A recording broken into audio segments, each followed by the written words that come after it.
हर दिन कुछ लोग हमारे शहरों को चलता रखने के लिए सबसे मुश्किल हालात में काम करते हैं। तो सवाल ये उठता है कि उन्हें सुरक्षित कौन रखता है। आइए आज हम उसी सिस्टम की गहराई में उतरते हैं जो ये पक्का करता है कि हर फ्रंटलाइन वर्कर काम के बाद सही सलामत घर पहुंचे। जरा सोच कर देखिए, आपका ऑफिस एक चलती फिरती बिजी सड़क है जहां गाड़ियां तेज रफ्तार से गुजर रही हैं, मौसम का कोई भरोसा नहीं और खतरा हर पल बना रहता है। ये इन जरूरी कर्मचारियों की रोज की असलियत है। और बस इसी असलियत का सामना करने के लिए बनाया गया है आलम फ्लोरा सेफ्टी पासपोर्ट। देखिए, ये सिर्फ कोई किताब नहीं है, बल्कि ये एक पूरा सुरक्षा कवच है जिसे रोज के इन जोखिमों से बचाने के लिए ही डिजाइन किया गया है।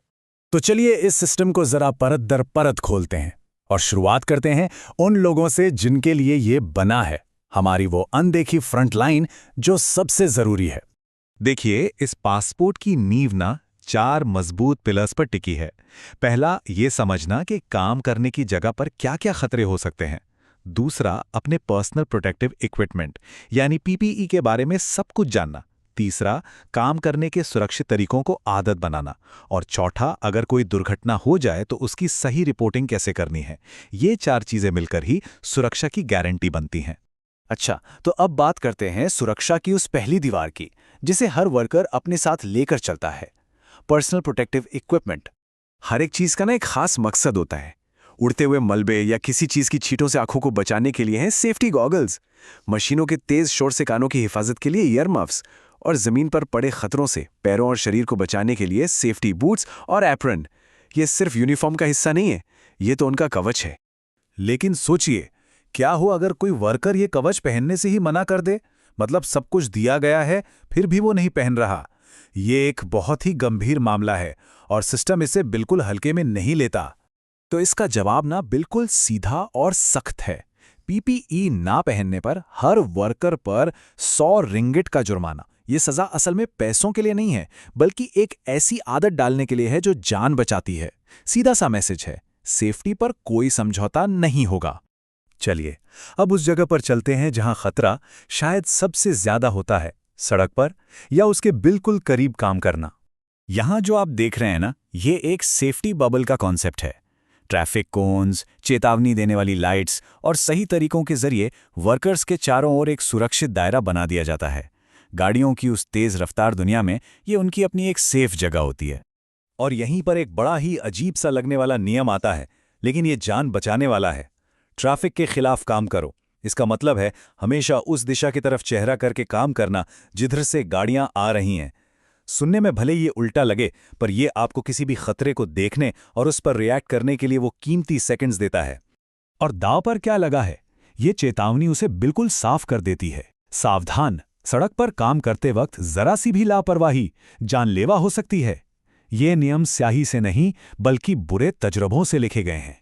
तो अब तक हमने बात की कि खतरे से कैसे बचना है। अब बात करते हैं खतरे को पहले से ही पहचानने की। मतलब पहले सोचो, फिर काम करो। रिस्क मैनेजमेंट का पूरा फंडा ना बस इन 3 शब्दों में है। पहचानो, कंट्रोल करो और रोको। यानी पहले खतरे को पहचानो, फिर उसे काबू करने के लिए जरूरी कदम उठाओ, और अगर हालात जरा भी असुरक्षित लगें तो बिना किसी हिचके काम रोक दो। चलिए, इसे एक असल दुनिया के उदाहरण से समझते हैं। जैसे मान लीजिए पोर्टेबल जेटर से नाली की सफाई हो रही है। खतरा क्या है? पानी का जबरदस्त प्रेशर। तो कंट्रोल क्या है? सिर्फ ट्रेन्ड वर्कर ही इसे चलाएगा। दूसरा खतरा, फिसलन वाली जमीन। कंट्रोल, पूरा पीपीई पहनना जरूरी है। इस तरह थ्योरी असल में काम करती है। ठीक है, इतनी सब सावधानियां हैं, लेकिन फिर भी अगर कुछ गलत हो ही जाए तो? मतलब कोई एक्सीडेंट हो जाए, तब क्या करना है? इसके लिए एक 4 स्टेप का प्रोटोकॉल है और ये बहुत जरूरी है। स्टेप 1, काम फौरन रोक दो। स्टेप 2, अगर जरूरत है तो तुरंत मेडिकल मदद लो। स्टेप 3, अपने सुपरवाइजर को उसी वक्त इत्तला दो। और स्टेप 4, 24 घंटे के अंदर अंदर एक्सीडेंट रिपोर्ट जरूर भर दो। तो ये 24 घंटे की टाइम लिमिट इतनी जरूरी क्यों है? वो इसलिए क्योंकि हर रिपोर्ट अपने आप में एक सबक है। तुरंत रिपोर्टिंग से जो जानकारी मिलती है वो आगे चलकर ऐसी ही दुर्घटनाओं को रोकने में मदद करती है। हो सकता है आपकी एक रिपोर्ट किसी और की जान बचा ले। और अब हम आते हैं इस पूरे सिस्टम के सबसे जरूरी, सबसे अहम सिद्धांत पर। एक ऐसा आइडिया जो इस पूरे पासपोर्ट की जान है। सुरक्षा कोई ऑप्शन नहीं है। ये है स्टॉप वर्क अथॉरिटी, और ये इस सिस्टम का सबसे पावरफुल टूल है। ये हर एक वर्कर को ये हक और जिम्मेदारी देता है कि अगर उसे लगे कि कोई काम सुरक्षित नहीं है तो वो उसे उसी वक्त रोक सकता है, बिना किसी डर के, बिना किसी सजा के डर के। ये पावर सेफ्टी को मैनेजमेंट के कमरों से निकालकर जमीन पर काम कर रहे हर इंसान के हाथ में देता है।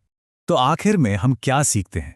यही कि सेफ्टी सिर्फ कोई नियमों की लिस्ट या चेकलिस्ट नहीं है जिसे बस टिक करते जाना है। नहीं, ये एक कल्चर है, एक साझा जिम्मेदारी की सोच है। नियम, औजार, जुर्माने ये सब उसी कल्चर को बनाने के हिस्से हैं जहां हर एक इंसान की सुरक्षा सबसे पहले आती है। और ये हमें एक आखिरी सवाल के साथ छोड़ जाता है। अगली बार जब आप अपने आसपास देखें तो जरा सोचिएगा, ऐसी कौन सी अदृश्य इनविजिबल सेफ्टी सिस्टम्स हैं जो चुपचाप हर पल लोगों की हिफाजत कर रही हैं।